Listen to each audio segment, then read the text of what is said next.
ओम नमः शिवाय। हर हर महादेव। नमस्कार दोस्तों, राधे राधे। आप सभी का हमारे चैनल पे हार्दिक स्वागत है। आपका दिन मंगलमय हो। आज आप सभी सुनेंगे माघ पूर्णिमा व्रत की कथा। माघ पूर्णिमा हर साल माघ महीने के शुक्ल पक्ष की पूर्णिमा तिथि को मनाई जाती है। माघ पूर्णिमा के दिन व्रत स्नान दान का बहुत ही ज़्यादा महत्व है। माघ पूर्णिमा को माघी भी कहते हैं। माघ पूर्णिमा के दिन दो शुभ योग भी बन रहे हैं।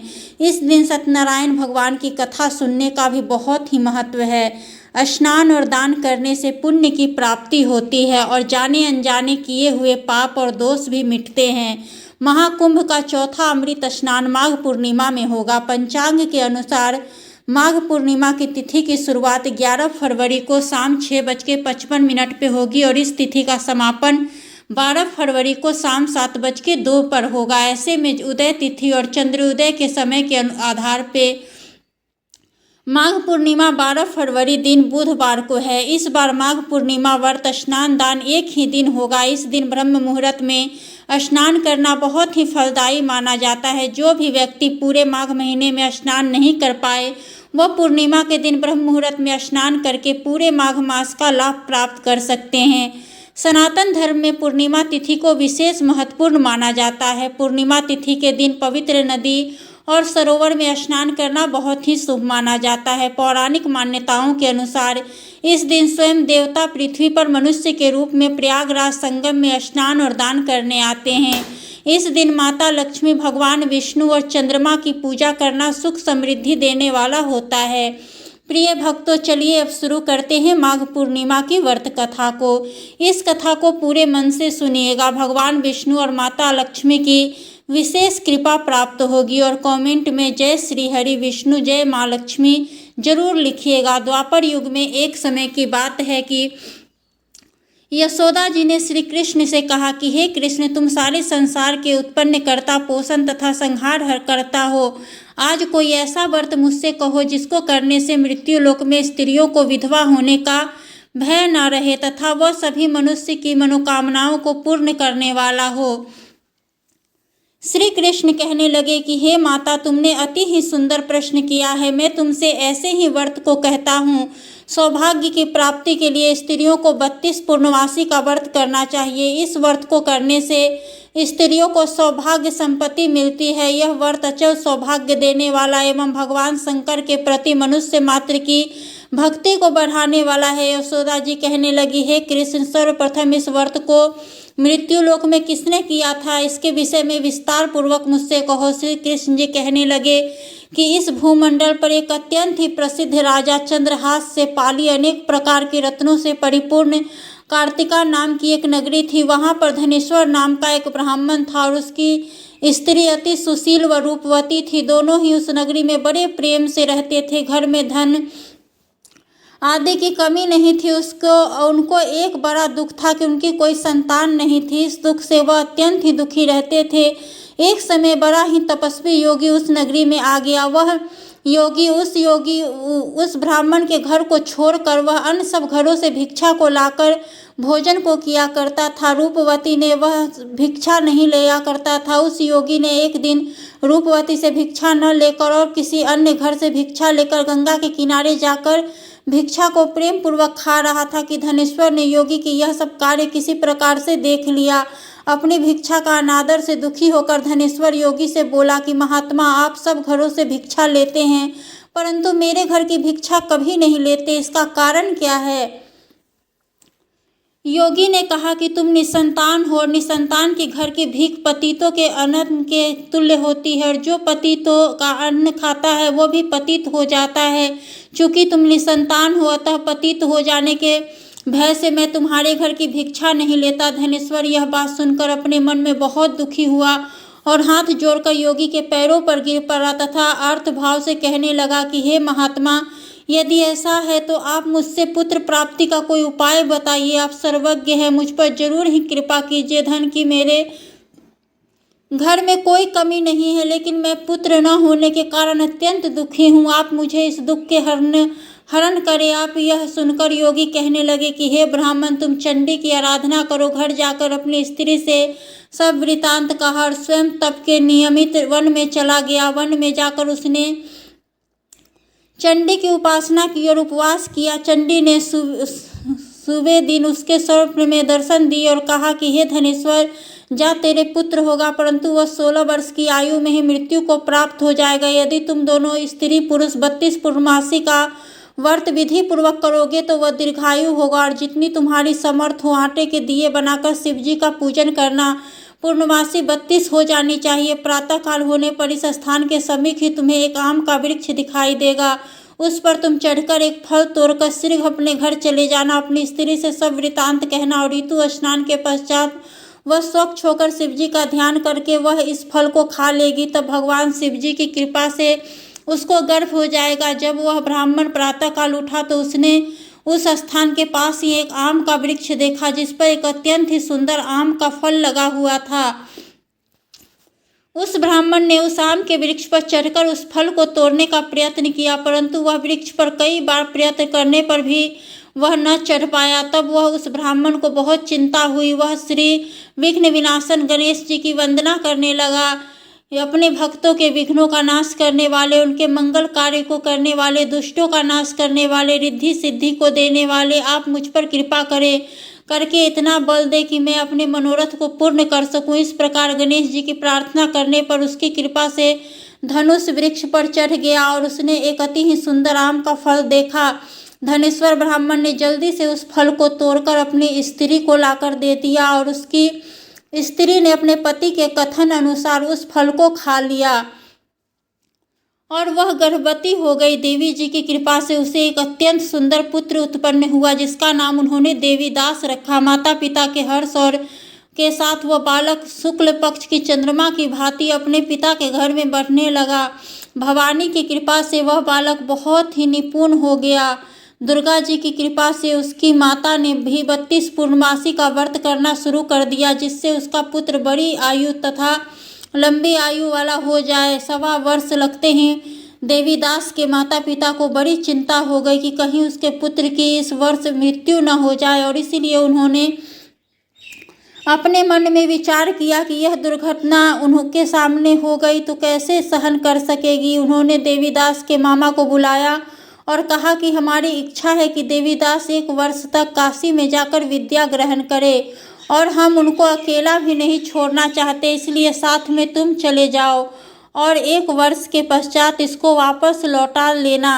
उनके माता पिता ने काशी जाने के लिए देवीदास को एक घोड़े पर बिठाकर उसके मामा को उनके साथ कर दिया, किंतु यह बात उसके मामा या किसी और से नहीं कही। धनेश्वर ने अपने पुत्र की मंगल कामना तथा दीर्घायु के लिए माँ दुर्गा की आराधना और पूर्णमासी का व्रत करना आरंभ कर दिया। इस प्रकार बराबर पूर्णमासी का व्रत किया। कुछ समय पश्चात एक दिन वे दोनों मामा और भांजा मार्ग में रात्रि बिताने के लिए किसी ग्राम में ठहरे हुए थे। उस दिन उस गांव में एक ब्राह्मण की अत्यंत सुंदर, सुशील और गुणवती कन्या का विवाह होने वाला था। जिस धर्मशाला के अंदर और उसकी बारात ठहरी हुई थी, उसी धर्मशाला में देवीदास और उसके मामा भी ठहरे हुए थे। संयोगवश कन्या का तेल आदि चढ़ाकर मंडप आदि का कीर्तन किया गया तो लगने के समय वर को धनुर्वात हो गया। अस्तु वह के पिता ने अपने कुटुंबियों से परामर्श करके निश्चय किया कि यह देवीदास मेरे पुत्र जैसा ही सुंदर है, मैं इसके साथ ही लग्न करा दूं और बाद में विवाह के अन्य कार्य मेरे लड़के के साथ हो जाएंगे। ऐसा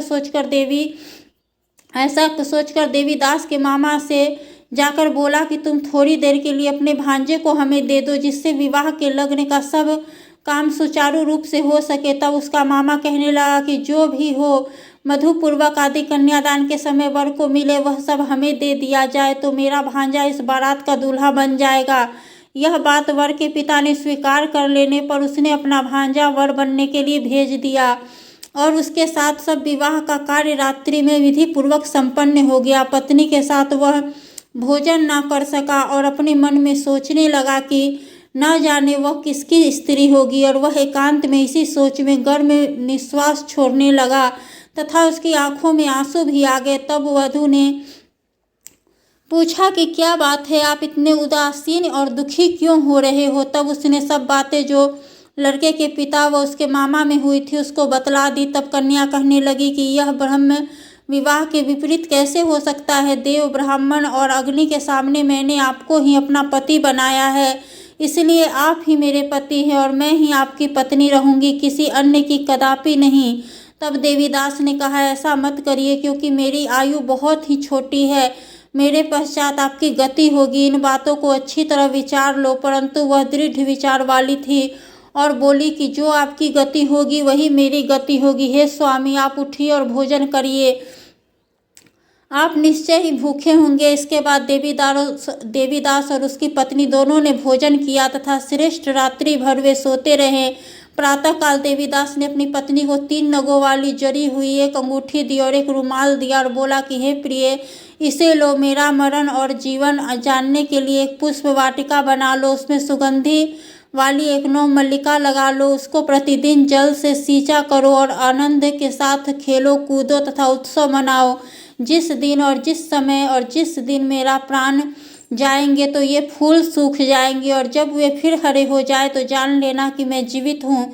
यह बात निश्चय करके समझ लेना, इसमें कोई संशय नहीं है। और यह समझाकर वह चला गया। प्रातःकाल होते ही वहाँ पर बाजे गाजे बजने लगे और जिस समय विवाह के कार्य समाप्त करने के लिए वर तथा सब बाराती मंडप में आए तो कन्या ने वर को भली प्रकार से देखकर अपने पिता से कहा कि यह मेरा पति नहीं है, यह मेरा पति वही है जिसके साथ मेरे रात्रि को मेरा पानी ग्रहण हुआ है, इसके साथ मेरा विवाह नहीं हुआ। और यदि यही है तो बताइए कि मैंने इसको क्या क्या दिया तथा मैंने क्या गुप्त बातें कही थी, वह सब सुनाए। पिता ने उसके कथन अनुसार वर को बुलाया। कन्या की यह बातें सुनकर वह कहने लगा कि मैं कुछ नहीं जानता। इसके पश्चात लज्जित होकर वह अपना मुंह लेकर चला गया। सारी बारात भी भगवान लौट गई। भगवान श्री कृष्ण बोले कि हे माता, इस प्रकार देवीदास काशी विद्याधन के लिए चला गया। जब कुछ समय व्यतीत होने पर काल से प्रेरित होकर एक सर्प रात्रि के समय उसको डसने के लिए वहां पे आया और उस बिस्तर के प्रभाव से उसके शयन के चारों ओर से विष की ज्वाला से विषैला हो गया, परंतु वृत्त राजा के प्रभाव से उसको काटने न पाया, क्योंकि उसकी माता ने पहले से ही 32 पूर्णवासी का व्रत रखा था। इसके बाद मध्याह्न के समय स्वयं काल वहां पर आया और उसके शरीर से प्राण को निकालने का प्रयत्न करने लगा, जिससे वह मूर्छित होकर गिर पड़ा। भगवान की कृपा से उसी समय पार्वती जी के साथ श्री शंकर जी वहां पर आ गए। उनको मूर्छित दशा देखकर माता पार्वती जी ने भगवान शंकर से प्रार्थना की कि हे महाराज, इस बालक की माता ने पहले से ही 32 पूर्णमासी का व्रत किया है, जिसके प्रभाव से भगवान आप इसको प्राण दे दे। भवानी के कहने पर भक्त वत्सल भगवान श्री भोलेनाथ जी ने उसको प्राण दे दिए। इस व्रत के प्रभाव से काल को भी पीछे हटना पड़ा और देवीदास स्वस्थ होकर बैठ गया। उधर उसकी स्त्री उसके काल की प्रतीक्षा किया करती थी। जब उसने देखा कि उस पुष्प वाटिका में पुष्प कुछ भी नहीं रहे तो वह अत्यंत आश्चर्य हुआ और वह वैसे ही हरे भरे हो गए तो जान गई कि वह जीवित हो गए हैं। यह देखकर बहुत प्रसन्न हुई और मन से अपने पिता से कहने लगी कि हे पिताजी, मेरे पति जीवित हैं, आप उनको ढूंढिए। जब 1.25 वर्ष व्यतीत हो गया था तो देवीदास ने भी अपने मामा के साथ काशी से चल दिया। इधर उसके ससुर उसको ढूंढने के लिए अपने घर से जाने ही वाले थे कि वह दोनों मामा और भांजा वहां पर आ गए। उसको वहां आया देखकर उसके ससुर ने बड़ी प्रसन्नता के साथ अपने घर ले आए और उस समय नगर के निवासी भी वहां इकट्ठे हो गए। सबने निश्चय किया कि अवश्य ही इसी बालक के साथ इस कन्या का विवाह हुआ है।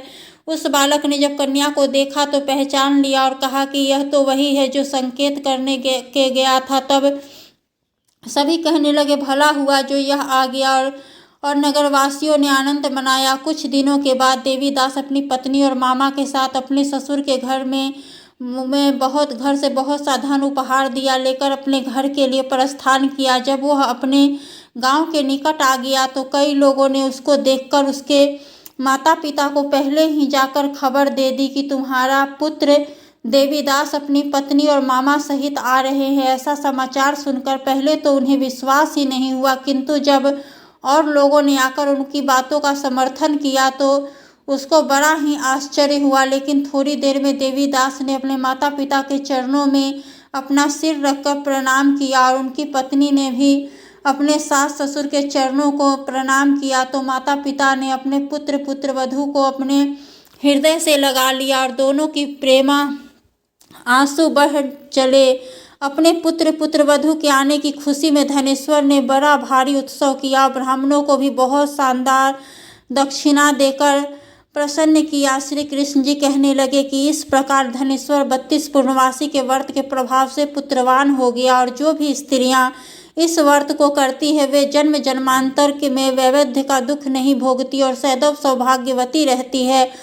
यह मेरा वचन है, इसमें कोई संदेह नहीं मानना। यह व्रत पुत्र पौत्र को देने वाला तथा संपूर्ण मनोकामनाओं को पूर्ण करने वाला। 32 पूर्णवासी के व्रत करने से व्रती की सब इच्छाएं भगवान शिव जी की कृपा से पूर्ण हो जाती है। सभी प्रेम से बोलिए हर हर महादेव।